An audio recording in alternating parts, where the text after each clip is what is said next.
Bonsoir et bienvenue sur la prod. Connaissez-vous l'histoire du crime qui a le plus marqué la Belgique? Non? Eh bien nous allons découvrir ça tout de suite dans ce nouveau JTR.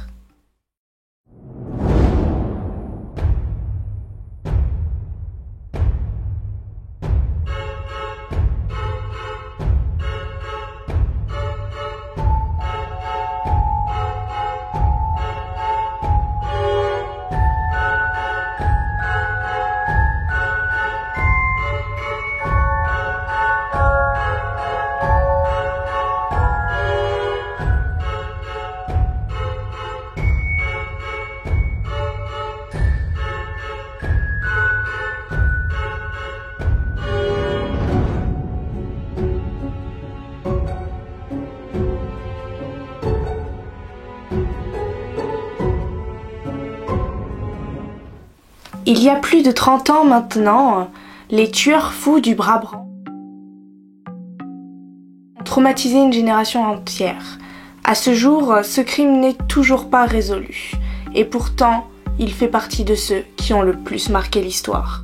Selon les enquêteurs, sur ce crime, il s'agirait d'un gang, géré par 3 grands membres, le géant, le tueur et le vieux.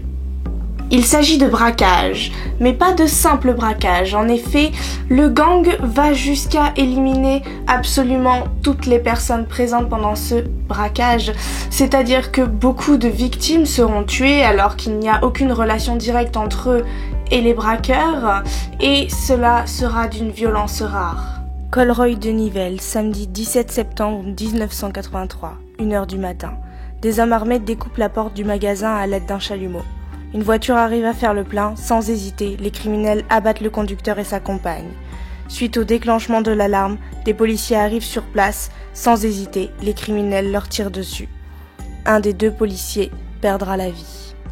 Le 3 octobre 1983, à Ohain, les tueurs fous s'attaquent au restaurant Les Trois Canards. Ils abattent le patron d'une balle dans la nuque. 4 jours après, sur le parking du Delhaize de Bercel, ils abattent le gérant et blessent 3 clients.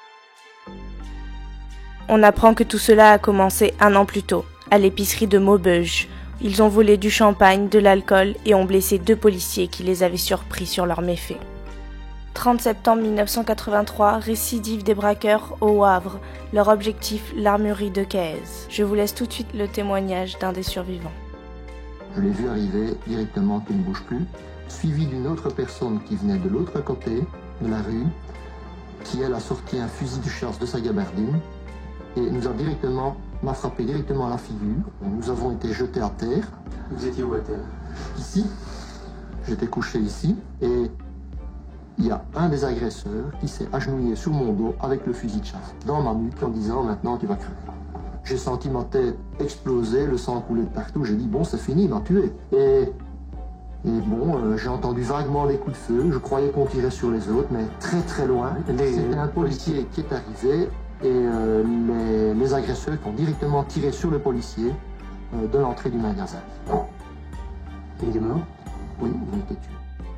Très vite, il faut ajouter 8 autres braquages sanglants aux tueurs fous.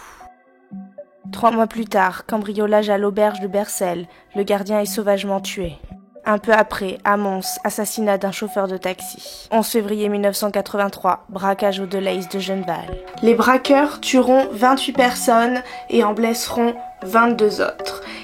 Ils partiront avec un pactole équivalent à 7 millions de francs de l'époque belge, ce qui équivaut à peu près aujourd'hui à 175 000 €. Au cours de leur braquage, il semble qu'il y ait toujours le même mode opératoire. Ce mode opératoire est toujours une grande surface, souvent d'ailleurs un Delhaize, qui est un groupe belge de centres commerciaux. Donc ça commence toujours ainsi. Des coups de feu, le braquage des caisses et du sang à tout va. Malheureusement, aucune information ne permet de savoir quand aura lieu le prochain braquage. Malgré les efforts des enquêteurs et une forte récompense de la part des groupes Delhaize, les braqueurs réussissent toujours à passer entre les mailles du filet. Jusqu'au jour où en 1985, tout s'arrêta. L'attaque se déroule le 9 novembre 1985. Comme d'habitude, ça canarde de tous les côtés. On braque les caisses et 14 minutes après ce braquage, on voit le tueur sortir du magasin de Lay's. Il continue de canarder à tout va, il ne s'arrête pas. Il a un coffre fraîchement substitué sous le bras et monte dans une Golf à toute vitesse. Avant qu'il réussisse à atteindre le véhicule, un des policiers embusqués réussit à le toucher. Pendant cette même nuit, du 9 novembre 1985, vers minuit et demi, 2 couples de promeneurs se baladent dans les bois. Ils découvrent alors, au loin, une Golf avec 2 hommes postés à côté et ce qui semble être un cadavre humain gisant sur le sol. Depuis ce jour, il n'y a plus aucune trace des braqueurs. Une théorie est que le tueur ait fini par succomber de la blessure faite par le policier par balle, ce qui expliquerait ce qu'ont vu les promeneurs cette nuit dans les bois. Après la piste du terrorisme, les policiers analysent le comportement des tueurs, leurs objectifs, leurs mobiles. Et à nouveau, la thèse des prédateurs refait surface. Ils ont une réactivité qui a peut-être, je vais dire sous un éclairage trompeur, donné l'impression qu'on avait affaire à des gens super entraînés. Je pense plutôt qu'on a simplement affaire à des gens déterminés dans leur volonté de ne pas se faire prendre. En aucun cas. Pas pris vivant. Au cours de ces 32 ans d'enquête, de nombreux suspects sont apparus sur la liste des enquêteurs. Certains d'entre eux, au cours d'interrogatoires répétitifs et épuisants, ont même avoué faire partie de ce gang. Selon les procès menés, ces aveux étaient sous la contrainte et trop incohérents pour être de vrais aveux. Les suspects furent relâchés. À ce jour et depuis maintenant 8 mois, les enquêteurs s'intéressent à un nouveau suspect de cette affaire. D'après différents journaux, il s'agirait d'un ancien gendarme du groupe de Diane. Cet ancien des unités spéciales aurait révélé sur son lit de mort qu'il était l'un des membres des tueurs fous du Brabant. Pour appuyer un peu plus ce suspect, il semblerait que des arrêts maladie aient été remis à chaque braquage pour expliquer le fait qu'il ne soit pas là ces jours-là à son travail.